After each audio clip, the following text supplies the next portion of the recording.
Bienvenidos a Horizonte Inmobiliario. Conversaciones con visión. Comenzamos. Hola a todos, gracias por acompañarnos a un nuevo episodio de su programa Horizonte Inmobiliario. Mi nombre es Cristóbal Pérez y hoy vamos a tomar un tema muy importante, el cual pondremos en la mesa. Se trata de la participación de un biólogo en el desarrollo turístico y urbano. Nuestro invitado es un destacado profesional en el ámbito de la conservación ecológica, gestión ambiental y desarrollo sustentable en la región occidente de México. Su sólida formación científica y su trayectoria de más de 20 años le han convertido en un referente en el manejo de áreas naturales protegidas, evaluación de impactos ambientales y asesorías para proyectos de alto perfil nacional e internacional. Fungió como director del Área Natural Protegida Estero del Salado del año 2002 y hasta el 2024 y actualmente se desempeña como consultor independiente, perito y gestor ambiental. Demos la bienvenida a Jaime Alberto Torres Guerrero. ¿Qué tal, Jaime? ¿Cómo estás? Muy bien, muy buenas tardes. Muchas gracias por la invitación. Buenas tardes, gracias por acompañarnos, Jaime. Brevemente, compártenos sobre tu formación, cuál es tu experiencia en el ámbito de la biología, específicamente en el contexto sobre el desarrollo turístico y urbano. Sí, fíjate que inicialmente cuando terminé mi carrera de biología aquí en la Bahía de Banderas, uno de los primeros trabajos que tuve fue con protección y conservación de la tortuga marina. Aprendí bastante en ese lugar y posteriormente salieron normas específicas para todos los desarrollos que se establecen o que crecen o se construyen en la franja de la zona federal, en la zona costera. Es decir, deben tener una luminaria muy específica, una coloración muy específica y una dirección de la luz. ¿Para qué? Para que no afecten a este recurso que es la tortuga marina. ¿Por qué?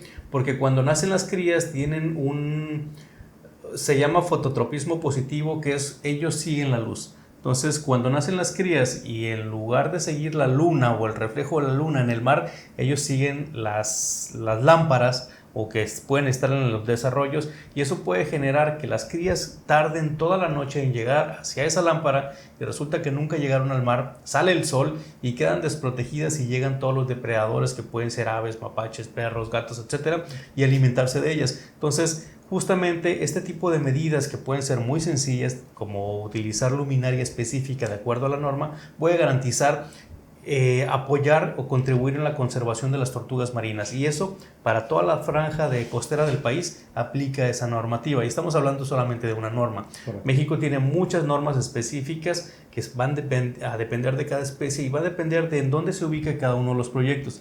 Existen normativas específicas para todos los proyectos, como una de ellas que dice que cualquier desarrollo requiere de autorización en materia de impacto ambiental antes de que se inicie la obra. Correcto. Y ya una vez iniciando requieren de otras más específicas. Entonces, ¿cuál es el traje ideal para cada proyecto? No existe. Se tiene que modificar y se tienen que adaptar diferentes leyes y reglamentos para cada uno de sus proyectos. ¿Qué ocurre, Jaime, por ejemplo, si un desarrollo, llámese turístico, urbano, habitacional, inicia su proyecto, sin embargo, no cuenta con un estudio o una evaluación de impacto ambiental? En este caso, la autoridad que actúa en ese momento es la Profepa, que es la Procuraduría Federal de Protección al Ambiente. Llega, solicita la documentación, la autorización.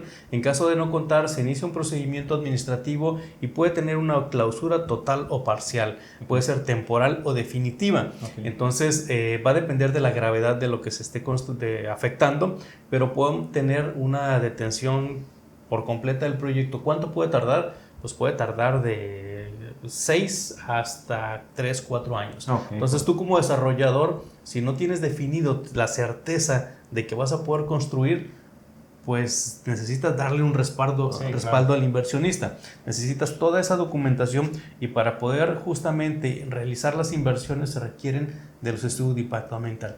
Se requieren de los documentos de cambio de uso de suelo, se requieren de ciertos documentos que eso le dan certeza jurídica al desarrollador y al inversionista. Correctísimo. Jaime, ¿por qué es importante considerar a la biología y el medio ambiente cuando vamos a iniciar un proyecto o algún desarrollo? Pues Es importante considerar a los técnicos. Puede ser un biólogo, puede ser un ingeniero ambiental, puede ser un geólogo, puede ser alguien afín al medio. ¿Por qué? Porque hay un conocimiento específico de la ciencia que va relacionado con la naturaleza. Podemos identificar al momento de estar en el sitio, sabemos es una zona federal, tenemos tortugas marinas, tenemos cocodrilos, tenemos manglares, tenemos aves, tenemos ciertas especies protegidas, que tenemos escurrimientos, tenemos ríos, tenemos una serie de elementos que nos hacen ese sitio muy característico, y de ahí vamos a partir de la identificación de todos esos elementos, vamos a partir de qué es lo que requiere el proyecto, qué normativas específicas requiere el proyecto, y de esa manera vamos a ir armando un traje que pueda blindar al proyecto. Correcto. En específico, Jaime, ¿cuáles serían las principales funciones en tu caso como biólogo cuando te contratan para iniciar un proyecto, algún desarrollo habitacional? En este caso podría ser o turístico. Sí, lo que hacemos nosotros es llegar al sitio. Primero tenemos que conocer el sitio. Hay muchas maneras de hacerlo. Algunas veces se puede hacer por Google, por plataformas digitales, pero lo mejor es llegar al sitio, conocerlo, y no únicamente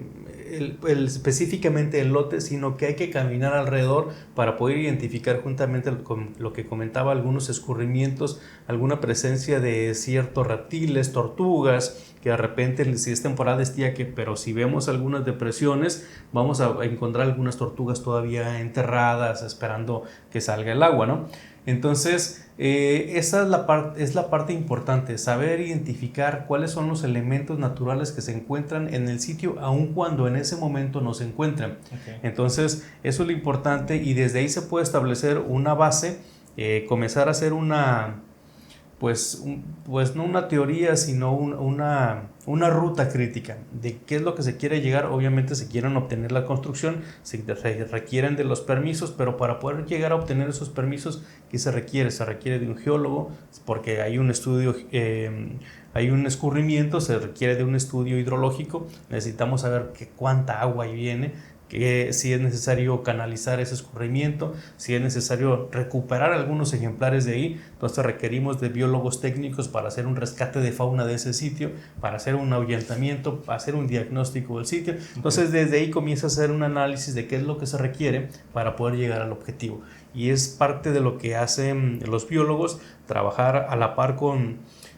nosotros trabajamos con los desarrolladores, con algunos de los inversionistas, y previo al hacer todo el análisis de mercado, incluso de qué se quiere construir, hacemos el análisis ambiental para saber qué tan viable es el proyecto, si realmente vale la pena construir algo ahí o vamos a afectar más de lo que se puede tener de beneficio económico. Muy bien.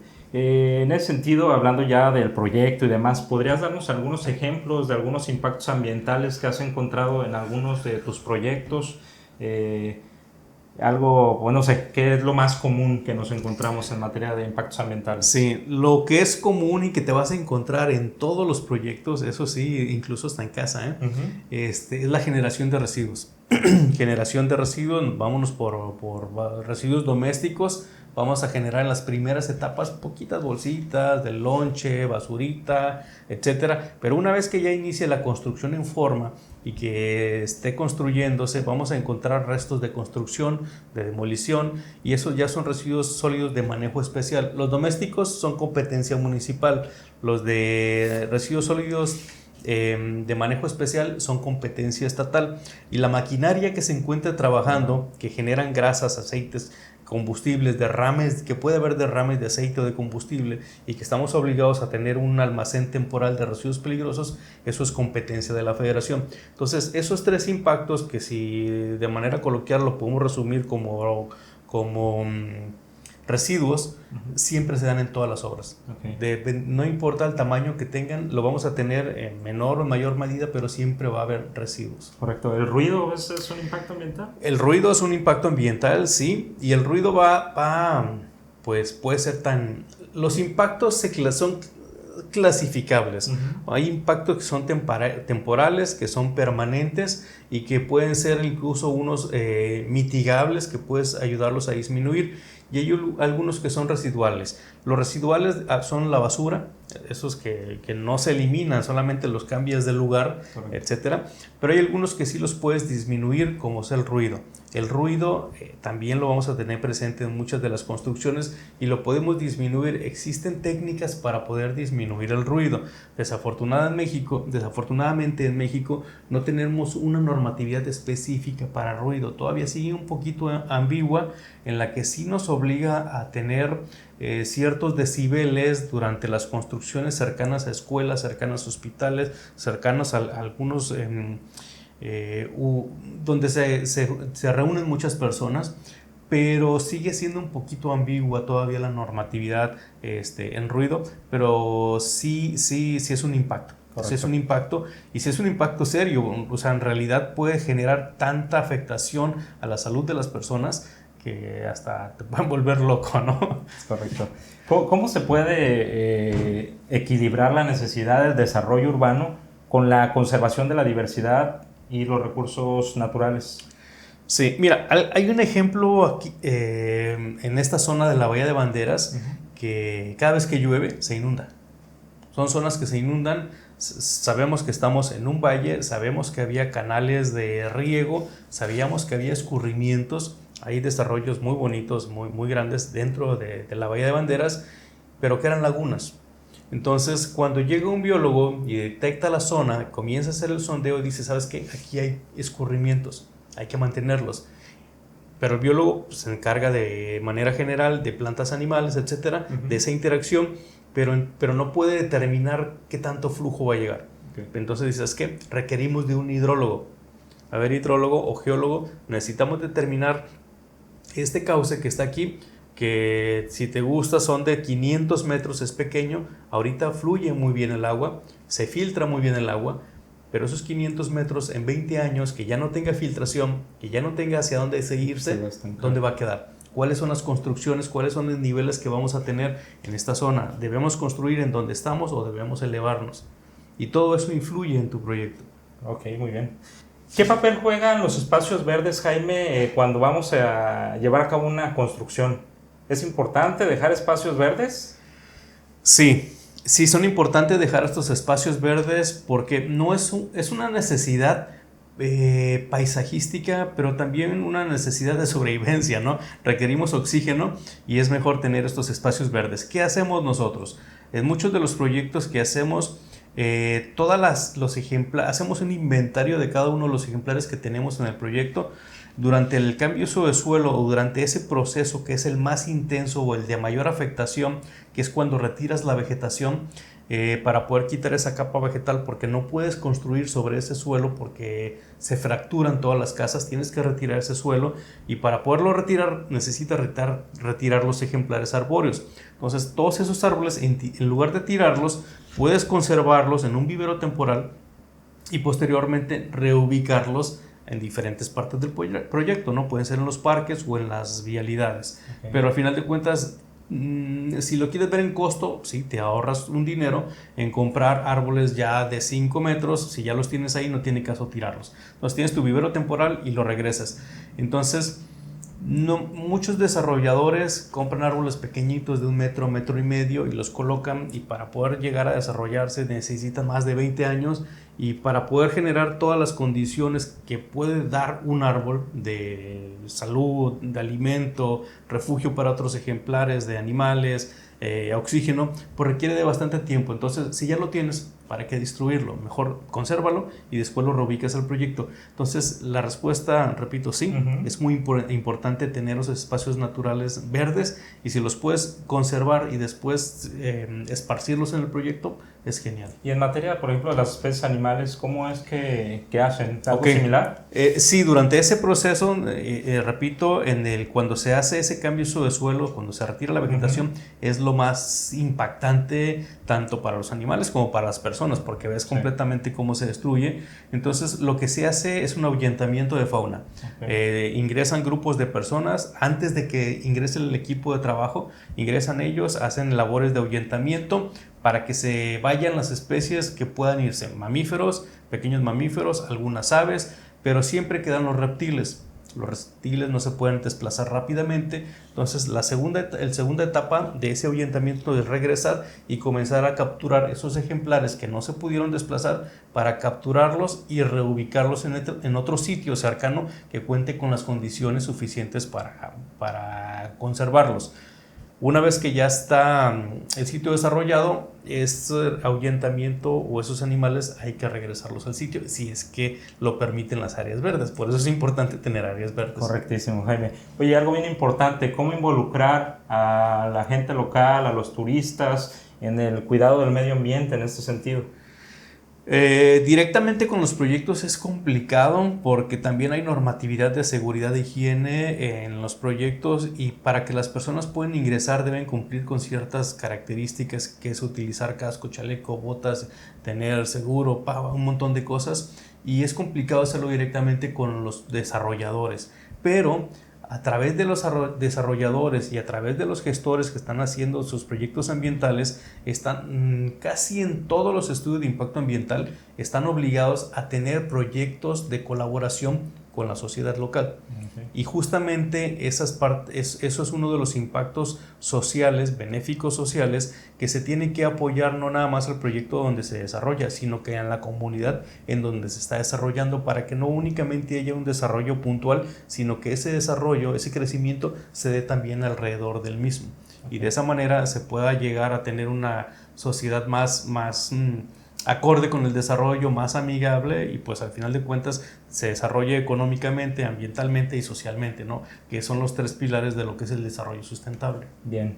¿Qué te gustaría a ti como biólogo dar de mensaje a todos aquellos desarrolladores, a la comunidad, sobre la importancia de la participación de un biólogo en los desarrollos y en los proyectos, llámese, dijimos, habitacionales, turísticos y demás? Sí, fíjate que no únicamente el biólogo está en el proceso de planeación y de desarrollo. Durante todo el tiempo de construcción está el biólogo, y nosotros nos quedamos después durante la operación, nos quedamos 5 años después de la operación, una vez que garantizamos que todo lo que se le prometió a la autoridad, todo lo que se le prometió a la sociedad se cumplió, por palomita, todo el checklist. Entonces ya dejamos ahí concluido nuestro trabajo y vamos a otra parte, ¿no? Entonces, ¿qué le pido yo a los desarrolladores? Pues únicamente hay que cumplir con la normatividad, eso es una obligación, y sí hay que acercarnos a la sociedad para permitir justamente esa participación que dices. Sí se puede dar, no directamente en el desarrollo del interior, porque es complejo, repito, sí, pero sí a través de los gestores poder tener proyectos de participación, de reforestaciones, es muy importante hacer limpiezas. Durante la temporada de lluvias, previo a la temporada de lluvias, se tienen que hacer limpiezas justamente para evitar inundaciones. Si ya se desarrollaron los sitios, si no se hicieron adecuadamente esas canalizaciones, si no se calcularon los volúmenes adecuados, pero si además están obstruidos por vegetación, por árboles secos caídos de las temporadas pasadas y todos los residuos que arrojamos cada vez que pasamos por ahí, el problema es para nosotros. Entonces, lo mejor es que no importa que no sea un biólogo, no importa que no sea un ambientalista, si hay que participar todos, hay que participar, porque es beneficio para todos nosotros mantener los sitios limpios. Es correcto. ¿En dónde pueden encontrar a Jaime para alguna gestoría ambiental? Pueden hacerlo a través del correo electrónico biologotorres@gmail.com, o a través del teléfono, normalmente WhatsApp, porque si te das cuenta mi teléfono nunca lo contesto, nunca timbra, es 322-138-3878. Un mensaje por WhatsApp y contactamos una cita, y con todo gusto apoyamos. Excelente. Pues agradecemos el hecho de que nos hayas acompañado, Jaime. Sin duda alguna es información muy rica para todos nosotros y toda la gente que nos está escuchando y viendo en casita. Muchísimas gracias. Un placer. Y a todos ustedes, no olviden acercarse, escucharnos y seguirnos por medio de todas nuestras redes sociales. Y no se pierdan el próximo episodio de Horizonte Inmobiliario.